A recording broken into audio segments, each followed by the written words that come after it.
Right friends, welcome back to Learning Space. This is a quick wrap-up 8th module. Let me start with 3 important acts. First one is National Medical Commission Act. Second one is RTI Act amendments. Third one is Motor Vehicles Amendment Act. Let us start with National Medical Commission. Friends, this act replaces Medical Council of India. And next important aspect is National Medical Commission is the umbrella body. Below it, there will be 4 autonomous boards. What are these 4 boards? One is Undergraduate Medical Education Board with regard to quality standards in undergraduate education. Then Post-Graduation Medical Education Board. Then comes Medical Assessment and Rating Board. Then Ethics and Medical Registration Board.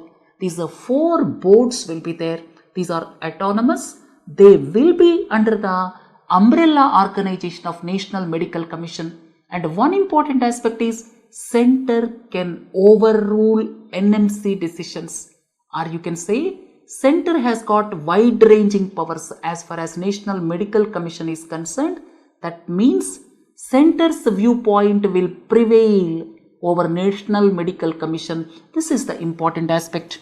Then state medical councils are to be established within 3 years. That is the important aspect. Then the chairperson is appointed by the center. At the same time, 75% of the doctors representing various institutions, they will enter the National Medical Commission. That means in the representative body of National Medical Commission, 75% are doctors representing various institutions. I hope you got clarity about National Medical Commission. And next important aspect is NMC will regulate fee in 50% private medical college seats. This is the important aspect. As far as private medical colleges are concerned, 50% of the seats fee that will be regulated by National Medical Commission. This is one important aspect. Then no practice of yearly inspections. This is the most important change.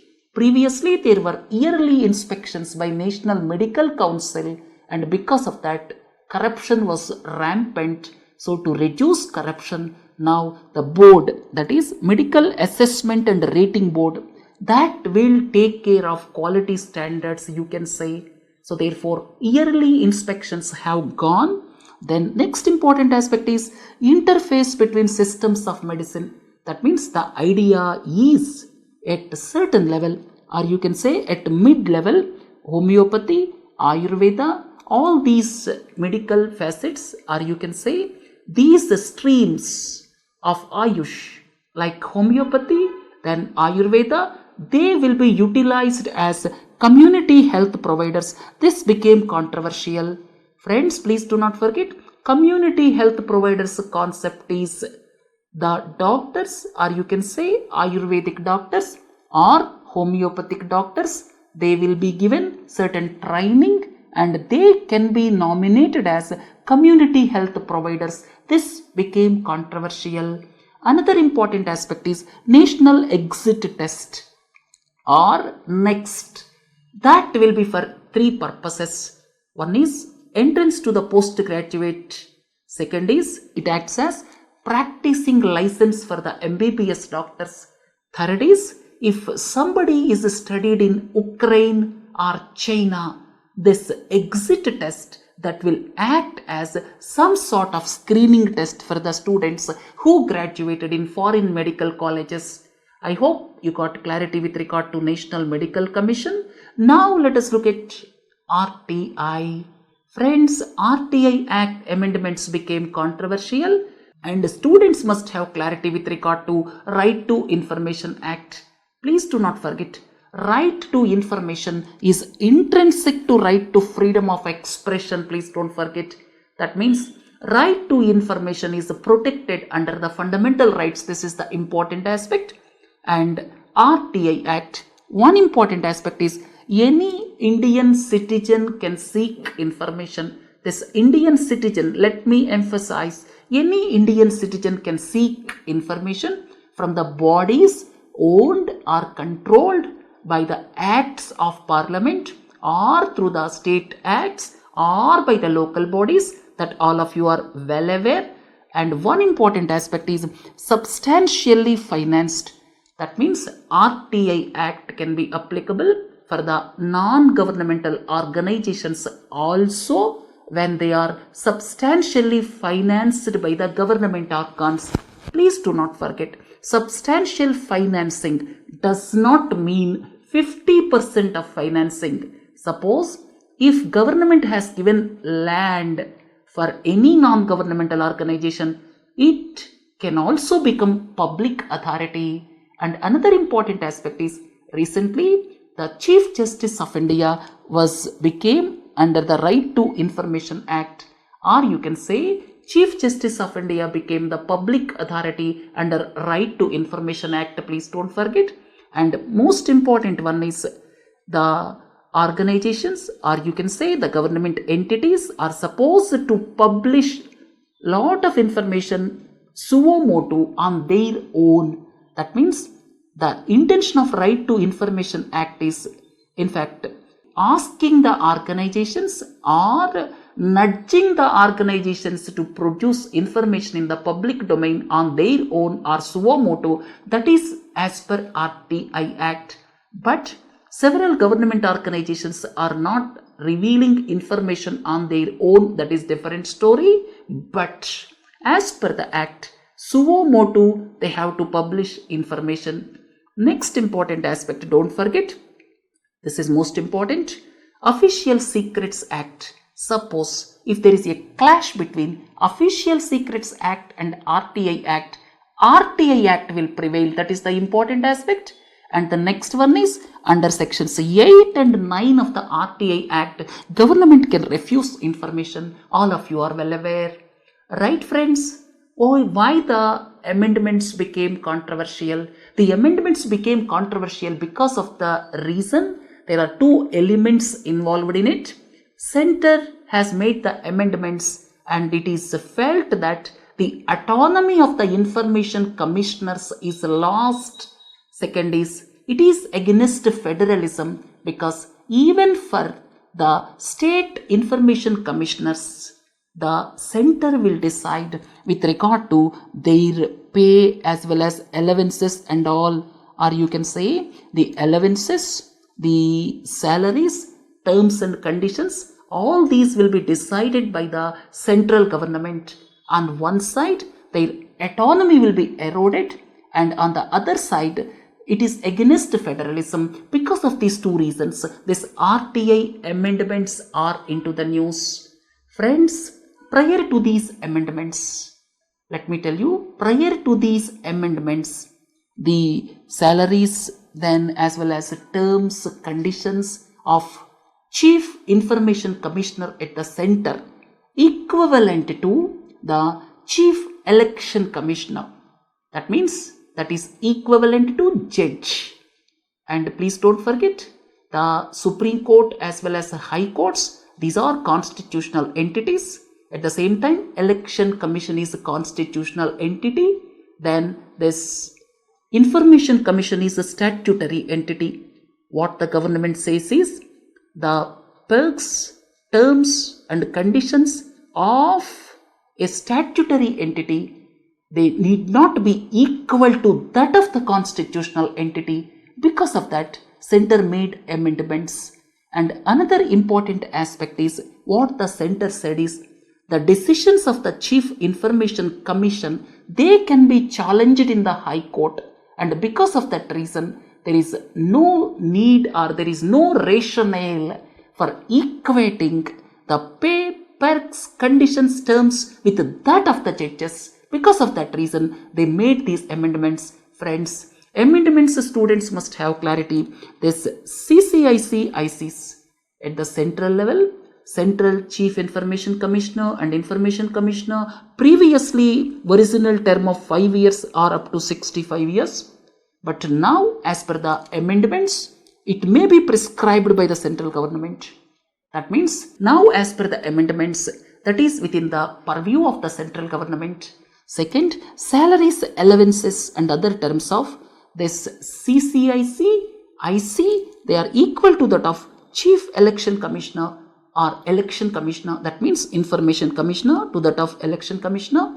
CCIC, Central Chief Information Commissioner to that of CEC, but that has gone away.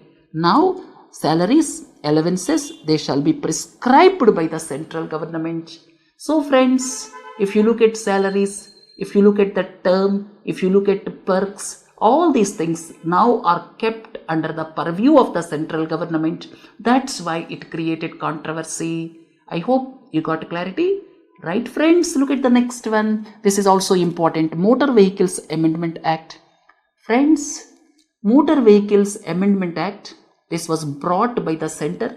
Please do not forget, this particular issue is in the concurrent list.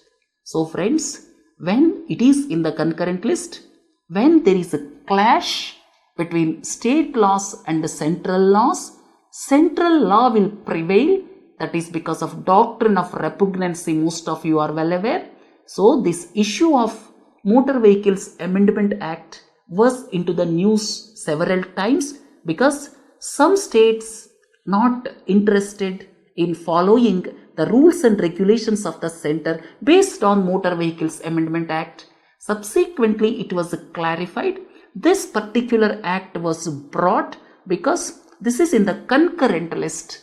When it is in the concurrent list, just have a glance at it. There's taxes on the vehicles. This is as per state list, but it is subject to the provisions of entry 35 in the concurrent list.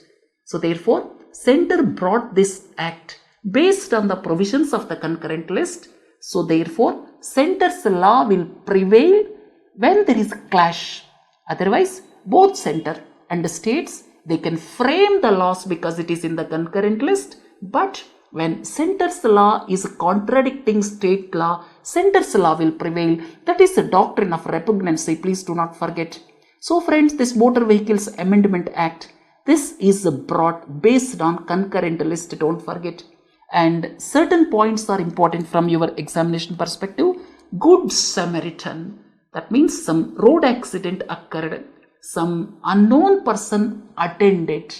Subsequently, he is not liable for any civil or criminal action.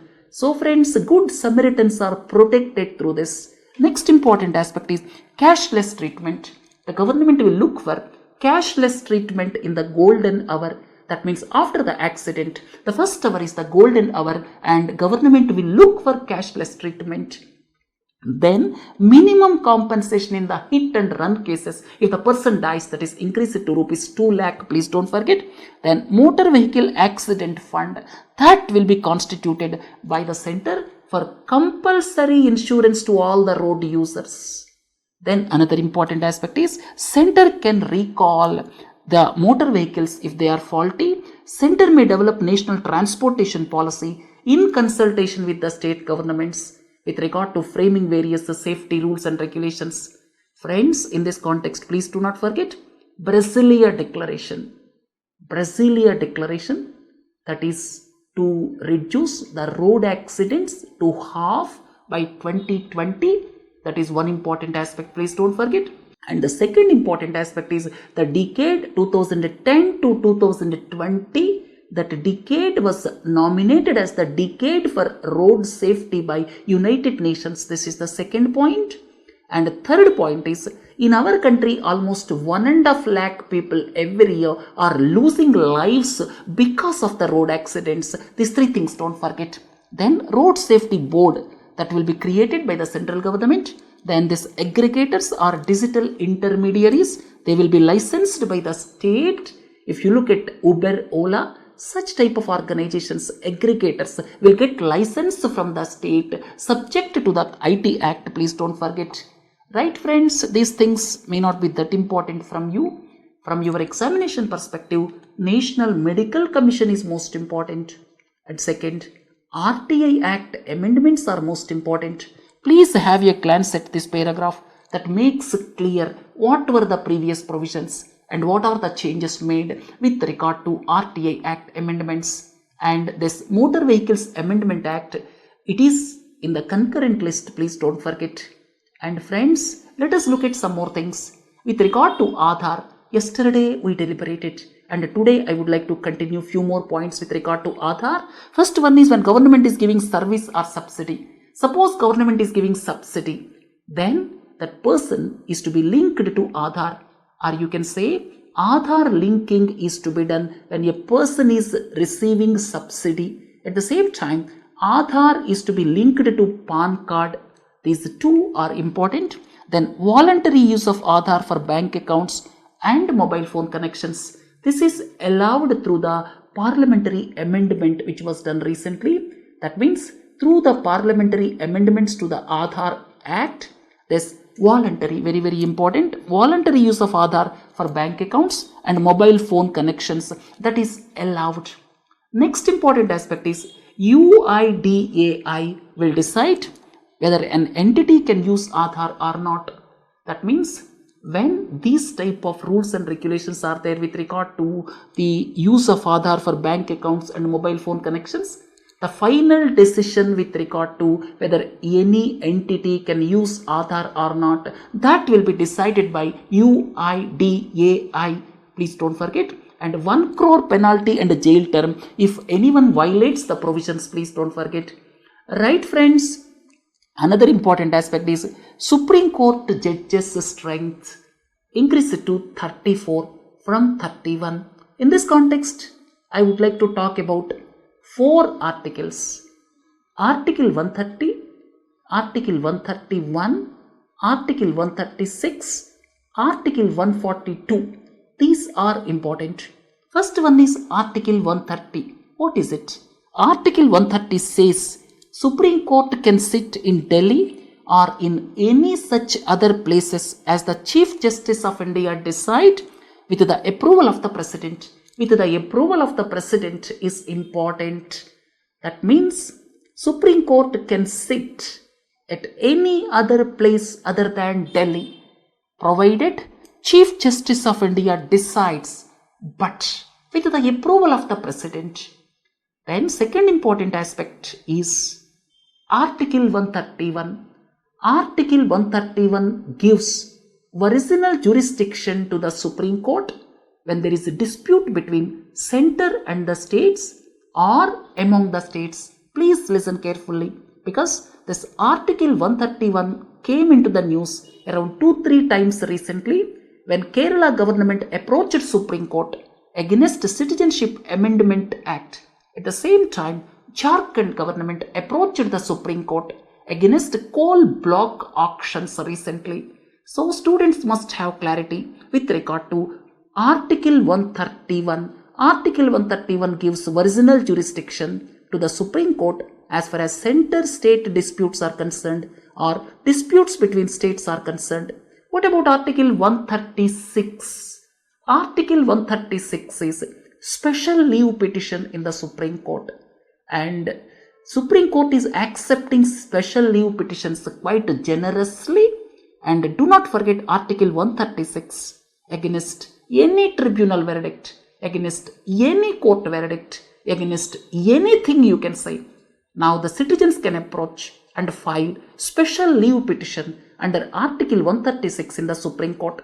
Then what is Article 142? Article 142, most important, this is Supreme Court can intervene in any matter to do complete justice.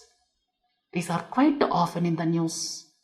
Article 130 with regard to Supreme Court can sit at any other place than Delhi. 131 original jurisdiction when there is dispute. 136 special leave petition. 142 complete justice. Please do not forget these things. Next one is Shakuntala Devi. This is with regard to movie about the mass genius and directed by Anu Menon.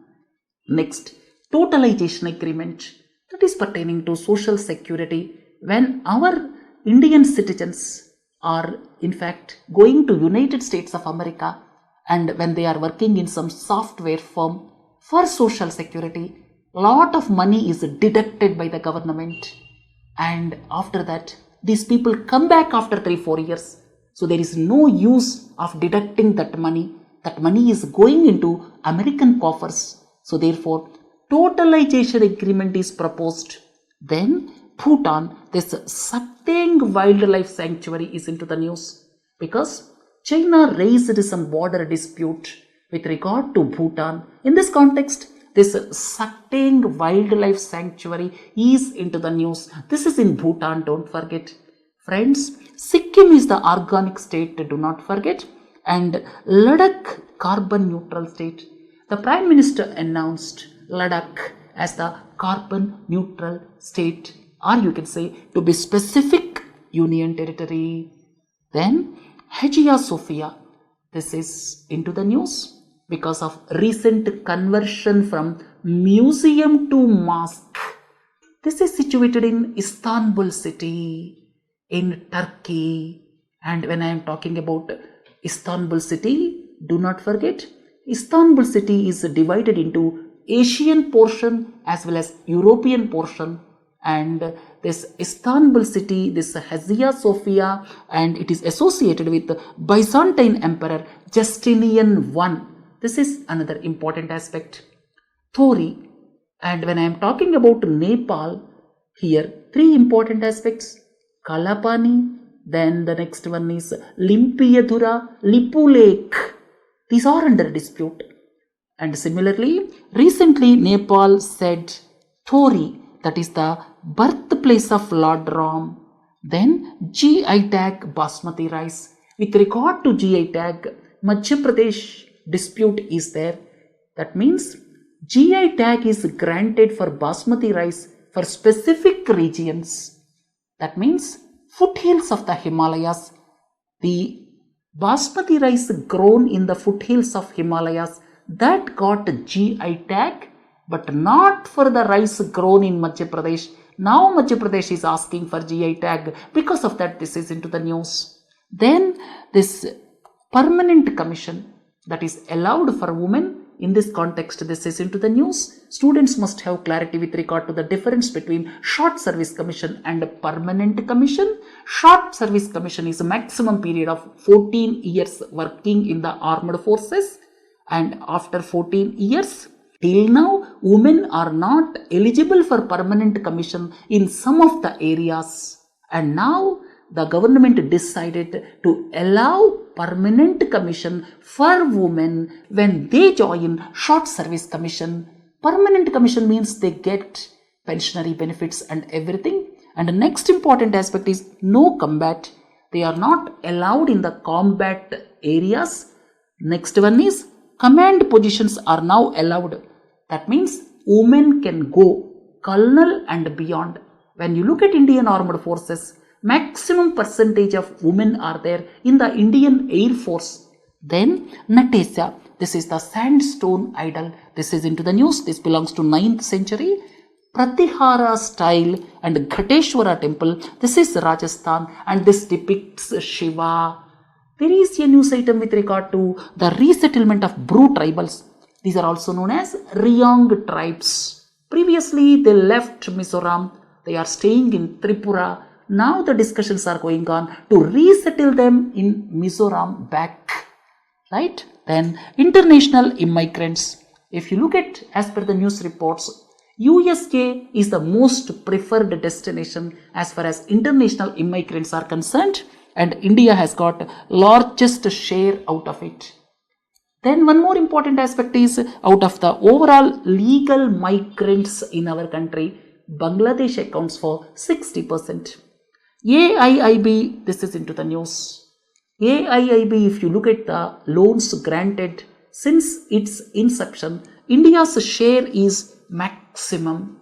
Then next point is this China's share is 26%, or you can say if you look at the shareholding pattern of AIIB, China is number 1, India is number 2. Quite often we talk about coastal shipping. What is coastal shipping? Coastal shipping is shipping nearer to the coast up to 20 nautical miles. Up to 20 nautical miles when the ships are traveling. Suppose if the goods are to be transported from Paradip port to Chennai port, then they can be transported adjacent to the coast in the shallow waters of the coast. That is coastal shipping. Do not forget this 20 nautical miles. and Sagarmala project. Inland navigation, that is part of the Sagarmala project, and the goal is to increase the share of inland navigation from 6% to 12%.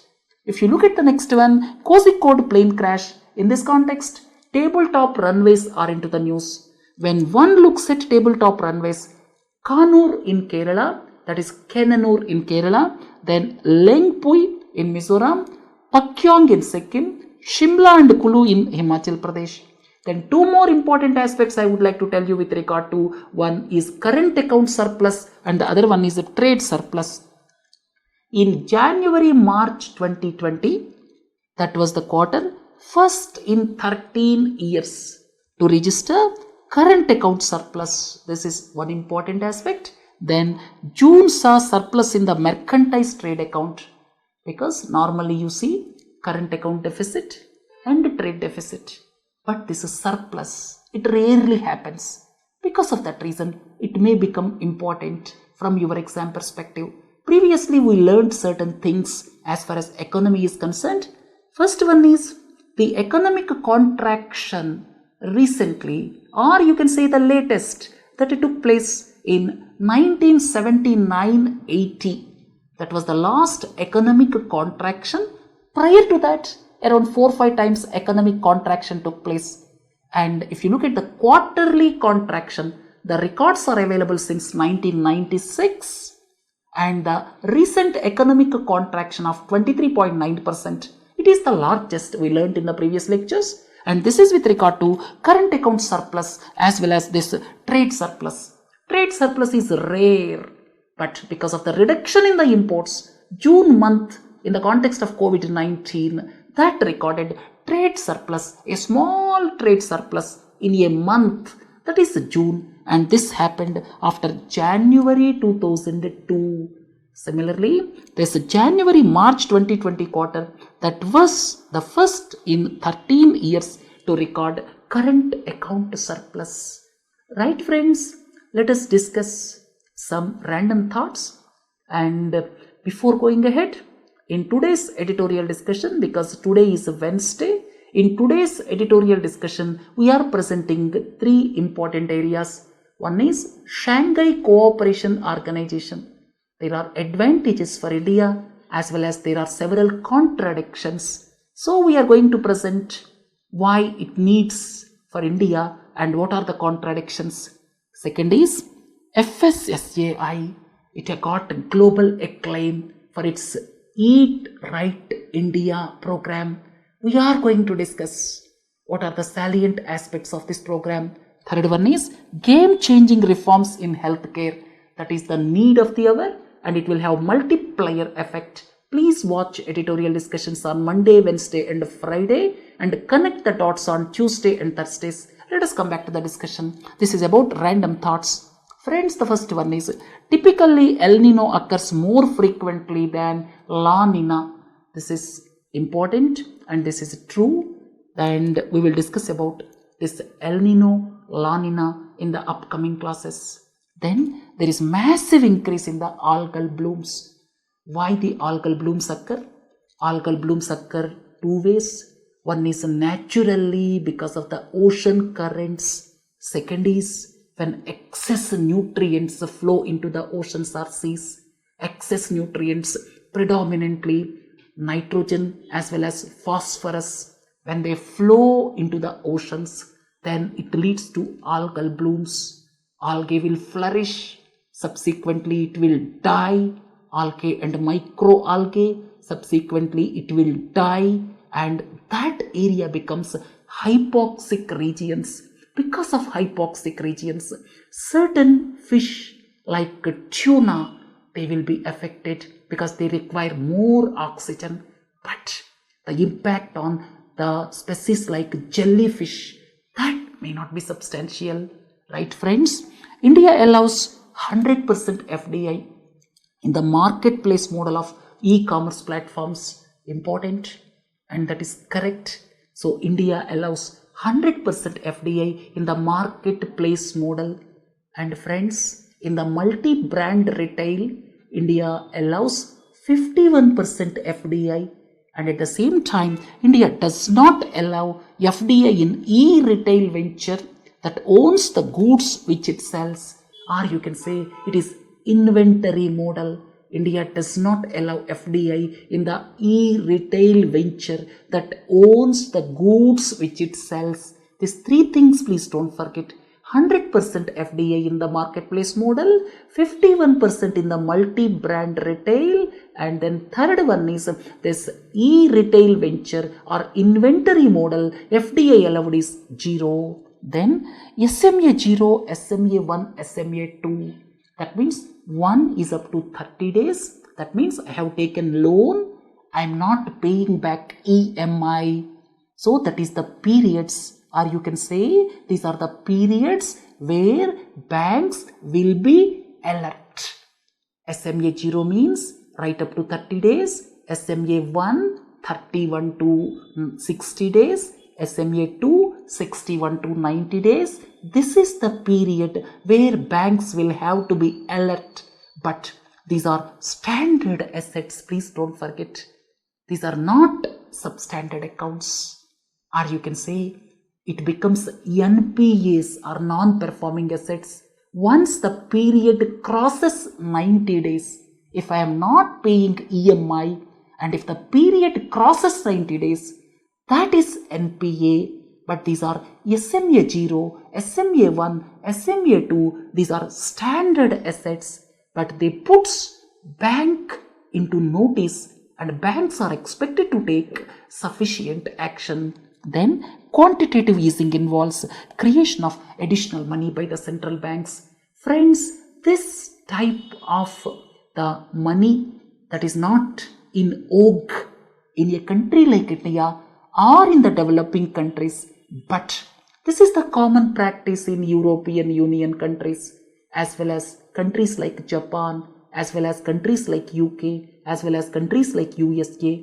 Quantitative easing that involves creation of additional money, but it is not in vogue as far as India is concerned. Right, friends? Then another important aspect we debated previously, that is with regard to helicopter money, monetization of deficit. These two also involves creation of additional money. Please don't forget. Then particulate matter. Quite often you talk about PM 2.5 and PM 10. When I talk about PM 2.5 and PM 10, please do not forget these two are there in the National Clean Air Program. And do not forget non-attainment cities. They are increasing.